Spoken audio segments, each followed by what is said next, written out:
Hallo zusammen und herzlich willkommen zu einem weiteren kurzen Review. Das mal von einem Polybag von Lego Dots 30637. Und zwar ist das entweder auf Englisch ein Animal Tray and Bag Tag oder auf Deutsch eine Tierablageschale und Taschenanhänger. Das ist ein 6 Plus Set, hat 94 Teile, kommt von 2024. Ist ein Polybag, hat hier die Anleitung drin. Man kann damit zum Beispiel so eine Eule basteln, wo man etwas drin tun fürs Büro oder so.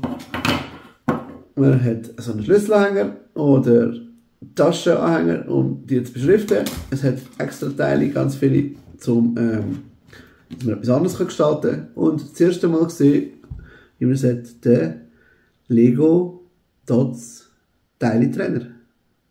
Der ist super, weil der funktioniert natürlich nicht nur da, sondern auch für normale Lego und kann am Schlüsselanhänger angemacht werden. Ist das nicht genial?